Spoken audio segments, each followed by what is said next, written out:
So over the last year, Florida chose freedom over Fauci-ism. We continue to do that. That means having an economy that's open, protecting people's right to earn a living, making sure that people's livelihoods are intact. We were projected to be an economic basket case when COVID first hit because people said, look, no one's going to go, tourism's going to dry up, you're going to have all these problems, whatever. And, I was resolved to make sure that while all these other states just continued to beat people down, lock them down, we would be lifting people up. And so we steadily got people to work. We got the economy going. And as we got into the summer of last year, you started to see it really pick up. And then pretty soon, Florida became the respite for people. Yeah, you have people moving down here, but it's not always easy to just move your whole life.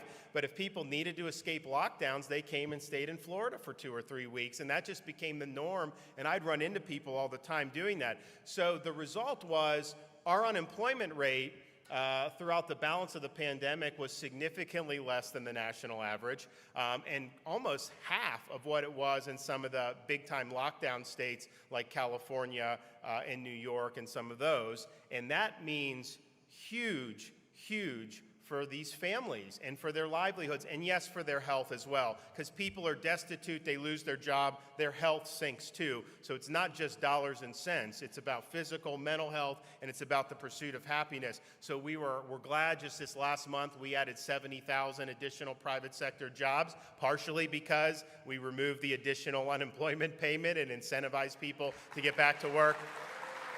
I had 500,000 jobs open sitting there. And so we're going to continue to build off our success on the economy. We're not missing a beat. And our budget was projected to be a total disaster because, again, you're not having people come. We're sales tax driven. It's not like California where the tech companies pay all the tax. Like we do a lot of people based on tourism and whatnot. And so we were projected with a major hole.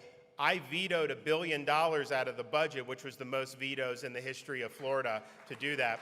So then we were in a situation where we had stabilized that, but then because of the health of the economy, we're bringing in more revenue, even with the lowest per capita tax burden in the country, because of the underlying incentives that we created for job growth, business, and all that.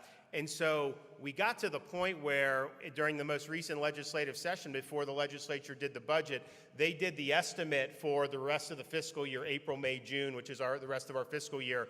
And this is real-time estimate, and yet we were coming in $800 million above estimate for April, $500 million above for May, I think $700 million for June. So just in the last 3 months of the fiscal year, we took in $2 billion above estimate.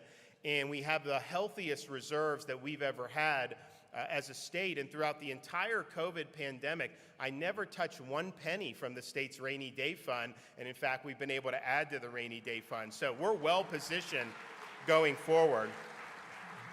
And that allows us to do things. We're a growing state. We got a lot of good stuff on infrastructure that we've had to do. We have stuff with our water resources as a coastal state, a boating state, fishing, very important that we have clean water. So we're doing a lot of good stuff, but we would not have been able to do that had we just decided to lock down the state indefinitely, throw hundreds of thousands of people out of work, and ruin businesses up and down the state. We've done the opposite. I would say most of these folks, not only are they doing good, I mean, in all regions of the state, they'll say, we've never been doing this good ever about what's going on now in Florida. And I think the lesson from it is, and I go back and I look at Eisenhower's farewell address, when you think about how you handle something like COVID.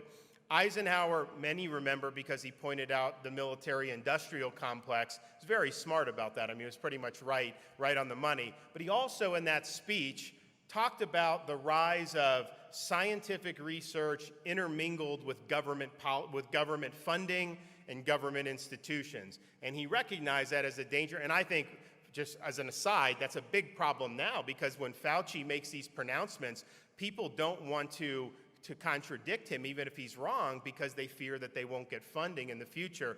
But what Eisenhower was worried about was, okay, you're going to have this, he called it a technological scientific elite, and he said you can't just let public policy be captive to some unelected group of people who are wielding a lot of this power through the research. And he's like, a statesman, yes, take into account what they say. And I'm thinking to myself, this is kind of like the Faucis of their time. You know, you can take into account, but you should actually have a diverse group of views just right there, because there was a lot of scientists who were right on a lot of this stuff while Fauci was flip-flopping. They got it right, and they were marginalized because they were challenging the narrative.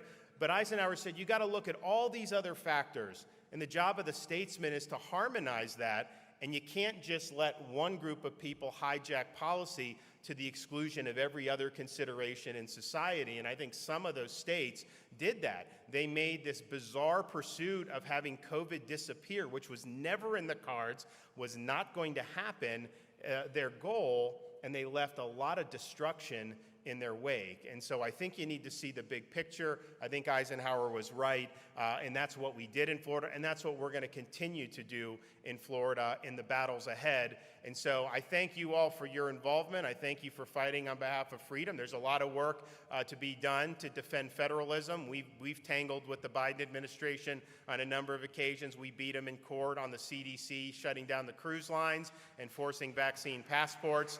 And we're fighting them on the border and on some of the illegal, and we'll keep doing that because I think that there's going to be a lot of battles ahead. But the way it is right now in this country, when you stand for freedom, when you stand for those core values that make America unique, there's a lot of folks that are going to come after you.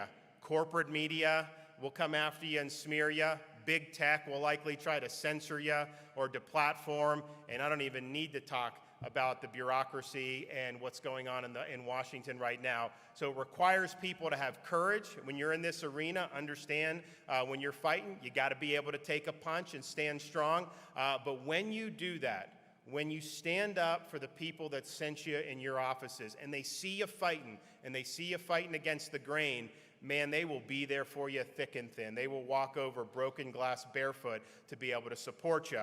So in Florida, we'll continue to stand firm. We'll be holding the line. We will not back down. And I can tell you this, we've only begun to fight. Thank you all. Appreciate it. Thanks.